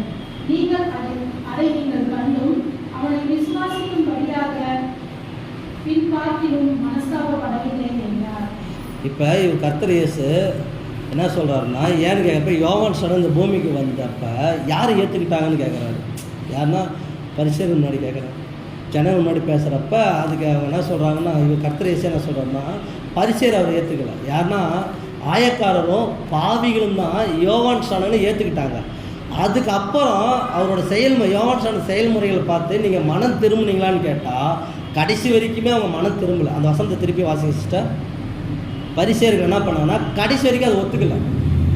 ஏனென்றால் யோவான் நீதிமான்களாய் உங்களிடத்தில் வந்திருந்தும் நீங்கள் அவனை விசுவாசிக்கவில்லை. ஆயக்காரரும் வேசிகளுமோ அவனை விசுவாசித்தார்கள். அதை நீங்கள் கண்டும் அவனை விசுவாசிக்கும்படியாக பின்வாங்கியும் மனஸ்தாபப்படவில்லை என்றார். கடைசி கூட நீங்கள் மனஸ்தாபப்படல, அவர் கரெக்டான ஒரு தீர்க்கதரிசி தான் சொல்லி நீங்கள் ஏற்றுக்கவே இல்லை.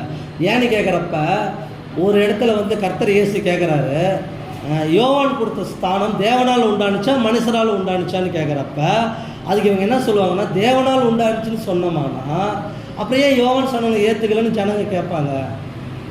இப்போ மனுஷனால் உண்டாச்சுன்னா கல் எறிந்து அடிப்பாங்க. ஏன்னு கேட்டால் யோவானை வந்து இவங்க தீர்க்கதரிசின்னு எண்ணி இருக்கிறாங்களே அப்படின்னு இந்த பரிசேயர் சொல்லுவாங்க. அதுதான் கர்த்தர் இயேசுக்கு மென்ஷன் பண்ணுறாரு.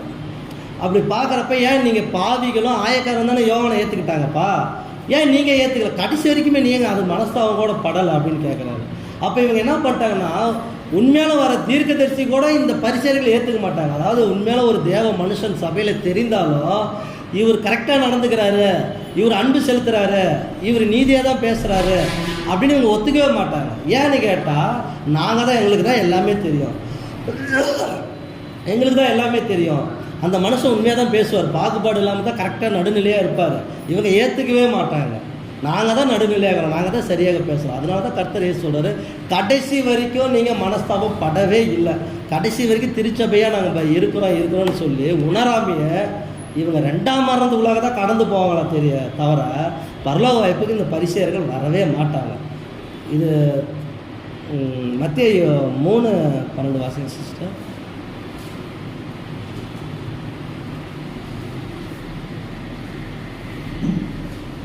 தூற்றுக்கூடை அவர் கையில் இருக்கிறது.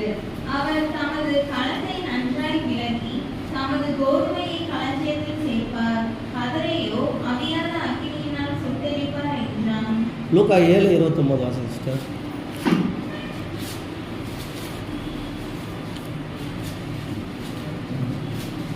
என்னிடத்தில் இடரல் அடையாதிருக்கிறவன் எவனோ அவன் பாக்கியவான் என்றார். 7:29 சிஸ்டர். யோவானுடைய உபதேசத்தை கேட்ட ஆயக்காரர் முதலான சகல ஜனங்களும் அவனாலே ஞானஸ்நானம் பெற்று தேவன் நீதிபரர் என்று அறிக்கையிட்டார்கள். தேவன் நீதிபரன் யார் தான் அறிக்கையிட்டு இருக்கிறாங்கன்னா, இந்த ஆயக்காரரும் பாவிகளும் தான் என்ன பண்ணிட்டாங்கன்னா, யோவான் ஞானஸ்தானம் கொடுக்குறப்ப வந்து மனம் திரும்புதல் ஞானஸ்தானம் எடுத்து தேவனே அறிக்கையிட்டாங்க. ஆனால் அந்த இடத்துல பரிசேயர் சதுசேயர் என்ன பண்ணான்னு கேட்டால் இவங்களாம் அறிக்கையெல்லாம் இடம் கிடையாது. ஏன்னு கேட்டால் யோவான் என்ன பண்ணுவாருன்னு சொல்லி தேவப்பாக தான் வந்தாங்களா தவிர அது தேவனால் உண்டானது. ஏன்னு கேட்குறப்ப யோவான் ஸ்நானன் பிரசங்கம் பண்ணுறப்ப இவங்க மனசு எப்படின்னா குத்தப்பட்டுச்சு. ஆயக்காரர்களும் பாவிகளோட மனது குற்றப்பட்டதுனால இவங்க ஒப்புரவு ஆகிட்டாங்க. ஆனால் இவங்களுக்கு என்ன ஆச்சுன்னா குத்தவே படலை. சத்தியத்தை எடுத்து சொன்னாலுமே சத்தியத்தை கேட்டு காதில் வாங்கினாமே இது எனக்கு இல்லாத வசனம், இந்த வசனம் எனக்கு இல்லை, அந்தாண்ட சகோதரன் கை கட்டிடுவாங்க, இந்த சகோதரருக்கு தான் அப்படின்ட்டுருவாங்க. ஆனால் அந்த வசனம் அவங்களுக்கு தான் வரும், ஆனால் அவங்க ஏற்றுக்கவே மாட்டாங்க. ஆனால் இவங்க யார் ஏற்றுக்கிட்டாங்கன்னா ஆயக்காரரும் பாவி. இந்த ஆயக்காரர் யாருன்னு கேட்குறப்ப சொந்த ஜனத்தோட வரி வசூலித்து அதில் இருந்தவர். ஆனால் இந்த பரிசேயர் யாருன்னு கேட்குறப்ப சொந்த ஜனத்தை சத்தியத்தினால தன்னோட சுயநலத்துக்காக ஏமாத்தினவர். இவருக்கு என்ன வித்தியாசம் இருக்குது? இதில் யார் ரொம்ப மோசமானாலும் பரிசேயர்கள் தான் மோசமானது. ஏன்னா இவங்க எதுக்குரியன்னா தேவனவே ஏமாத்துறாங்க. தேவனுக்குரிய விஷயத்துல தன்னை ஜனங்களை ஏமாற்றி இவங்க கண்ட்ரோலில் வச்சுருக்கிறாங்க. ஆனால் இந்த ஆயக்காரர் அப்படி கிடையாது. இவங்களுக்கு தேவையான பணத்தை வட்டி போட்டு வட்டி வாங்கி வச்சுக்கிறாங்களா தவிர சத்தியத்திலேயோ இல்லை அவங்கள நடத்துகிற வழியிலையோ சாங்கிய சம்பிரதாயத்திலையும் இவங்க இன்வால்வ் ஆகிறதில்ல. ஆனால் இவங்க எதில் தான் இன்வால்வ் ஆகிறாங்கன்னா எல்லா விஷயத்துலையும் இவங்க இன்வால்வ் ஆகிறாங்க. அப்போ யார் தான் மோசமானவன்னு பார்த்தீங்கன்னா பரிசேயர்கள் தான் மோசமானவங்க. ஆயக்காரர்கள் பார்க்குறப்ப அவங்களும் மோசமானவங்க. ஆனால் அவங்க பணத்துக்காக இது பண்ணுறாங்களே தவிர அப்போ பார்க்குறப்ப தான் யோவான் ஸ்நானன் அந்த வார்த்தையை சொல்கிறப்ப இவங்க குத்தப்பட்டு இவங்க என்னென்னா ஒப்புரவு ஆகிட்டாங்க. அதனால தான் சகே சொல்கிறாரு, நான் யாருக்கிட்ட எக்ஸ்ட்ரா வாங்கியிருந்தா அதை நாளத்திலே நான் திருப்பி கொடுத்துட்றேன். ஏன்னா கர்த்தராகி இயேசு கிறிஸ்துவை பார்த்தோன்னே இவர் மனசு குத்தப்பட்டுச்சு, தன்னை ஒப்புரவு ஆகிட்டாங்க. ஆனால் பரிசேயர்கள் எல்லா இடத்துலையும் கூட இருந்தாங்க. குத்தப்பட்டுச்சான்னு கேட்டால் குத்தவே படலை. ஏன்னு கேட்டால் அவங்க மறுத்து போச்சு, அவங்க அப்படியே இருந்து மறுத்து போச்சு. அதனால் அந்த சத்தியம் அவங்களுக்கு சேருமான்னு கேட்டால் அவங்க எந்த காலத்திலும் கரெக்டான சத்தியத்தை உபதேசித்து அவங்க ஏற்றுக்கவே மாட்டாங்க. தான் சொல்கிறது சரி, தான் இருக்கிறது தான் சரி, நான் பேசுகிறது கரெக்டாக அப்படின்ற ஒரு மனநிலைக்குள்ளாக அவங்க கடந்து போகிறாங்க. இதே லூக்கா 15:1 வாசிச்சிட்டேன்.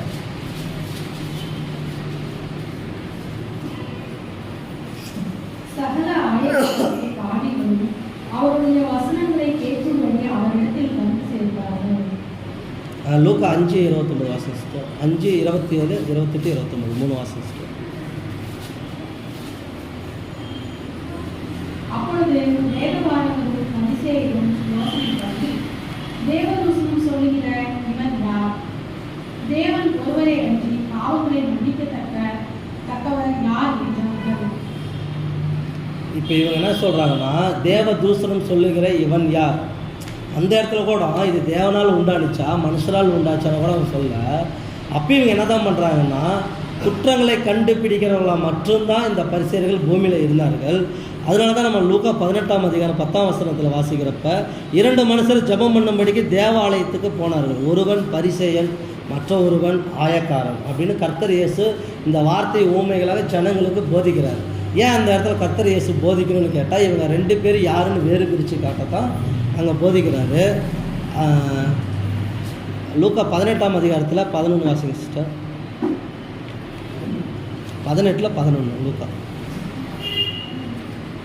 பரிசேயன் என்பது, தேவனே, நான் பரிகாரர், அநியாயக்காரர், விபசாரக்காரர் ஆகிய மற்ற மனுஷரைப் போலவும் இந்த ஆயக்காரனைப் போலவும் இராததால் உம்மை ஸ்தோத்திரிக்கிறேன். ஆமாம், இவர் தேவாலயத்தில் ஜபம் கூட எப்படி தான் பண்ணுறாரு பாருங்க. பரிசேயர் எப்படி ஜபம் பண்ணுறாரு? நின்று, தேவனே, நான் பரிகாரர், அநியாயக்காரர், விபச்சாரகர் ஆகிய மற்ற மனுஷரைப் போலவும் இந்த ஆயக்காரனைப் போலவும் இராதனால் உண்மை ஸ்தோத்திரிக்கிறேன். தேவாலயத்தில் தன்னை ஒப்புரவாக்க வரல. அங்கேயும் இவர் என்ன பண்ணுறாரு, இவங்க மாதிரி நான் கிடையாது அப்படின்னு இவர் ரெக்கமெண்ட் பண்ணுறாரு. அதில் 12 வாசிங்க சிஸ்டர்.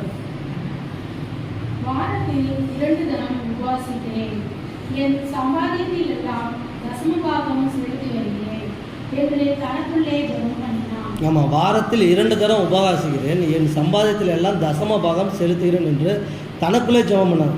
தன்னோட சம்பாதனை அப்படின்ற இதில் நம்ம என்ன சொல்கிறோன்னா, நான் டைம் கொடுக்குறேன், நான் கரெக்டான சபையை தாங்குகிறேன், எல்லாமே நான் ஃபாலோ பண்ணுறேன் தேவனே, அது இல்லாமல் ஸ்பெஷலாக நான் வாரத்துக்கு 2 தடவை நான் ஃபாஸ்டிங் பண்ணுறேன் அப்படின்னு சொல்லி இவர் தன்னை எப்படி ஒப்புரவு காட்டிட்டு. இதில் 13 வாசிங்க சிஸ்டர்.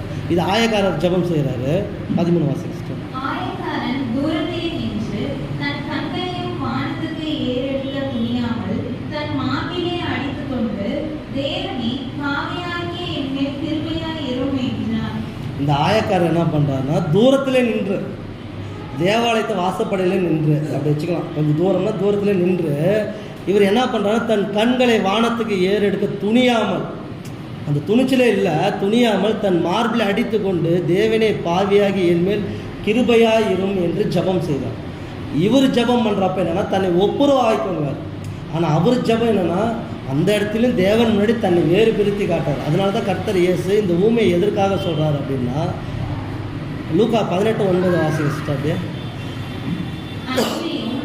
தங்களை நீதிமான்கள் என்று நம்பி மற்றவர்களை அற்பமாய் எண்ணின சிலரை குறித்து அவர் ஒரு ஓமையை சொன்னார். ஆமாம், அன்றியும் தங்களை நீதிமான்கள் என்று நம்பி மற்றவர்களை அற்பமான என்று சிலரை குறித்து அவர் ஒரு ஊமையை சொன்னார். யாருன்னா இந்த பரிசேயர்கள் என்ன பண்ணுவாங்கன்னா, தன்னை மேன்மை உள்ளவர்களாக அந்த இடத்துல காட்டினால தான் கர்த்தர் இந்த வார்த்தையை இந்த ஊமையை சொல்கிறார்.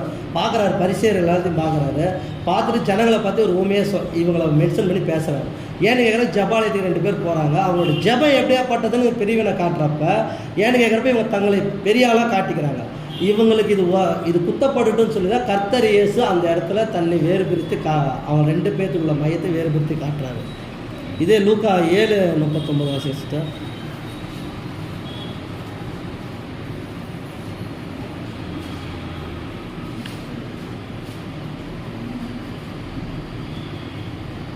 பரிசேயன் ஒருவன்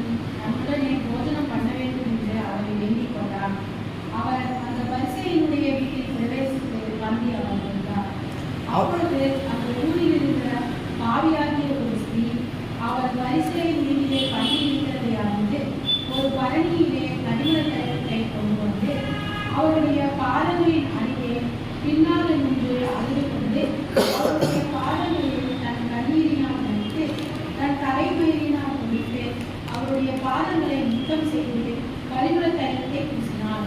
இப்போ இந்த பரிசேயர் வீட்டில் ஒரு பந்தி இருக்கிறார். இந்த பரிசேயர் யாருன்னு கேட்குறப்ப நம்ம லேவி. ஏன்னா மத்தேயும் வந்து யாருன்னு கேட்டிங்கன்னா ஒரு பரிசேயர் தான். மத்தேயு புஸ்தகம் எழுதின ஒரு மத்தேயு யாருன்னு கேட்டால் அவரும் ஒரு பரிசேயர் தான். லேவியும் ஒரு பரிசேயர் தான். ஆயக்காரர் தான். ஆயக்காரர் தான் அவங்க 2 பேருமே.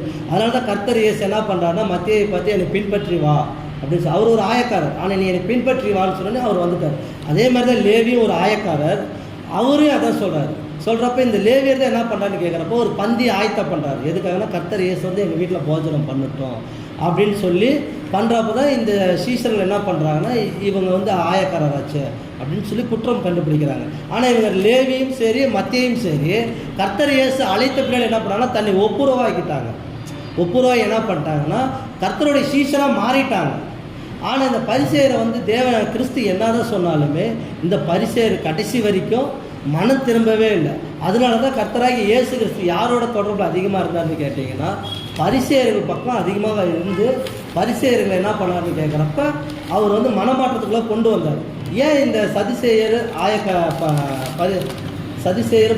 கொண்டு வர முடியலன்னு கேட்டால் அவங்க எப்பயுமே தன்னை நீதிமான் என்று தன்னை வேறு பிரித்து காட்டி கொண்ட ஒரே காரணத்தினால அவங்க உள்ளே வர முடியல. ஆனால் அந்த ஆயக்காரன் பாவிகள் எப்படின்னா தன்னை ஒப்புரவாகி கொண்டதுனால தான் உள்ளே வந்தாங்க. அதனால தான் இன்ற நாளில் நம்ம அதை பார்க்குறப்ப பரிசேயர் மற்றும் ஆயக்காரர் அப்படின்ற ஊமைகள் வந்து கர்த்தர் இயேசு அந்த ஜனங்களுக்கு போதனை பண்ணார். இந்த வாய்ப்பு கொடுத்த பிதாவாகிய தேவனுக்கு கர்த்தராகிய இயேசு கிறிஸ்துவுக்கு நன்றிகளை எடுத்துக்கொண்டு இந்த பாட்டு முடிச்சோம்.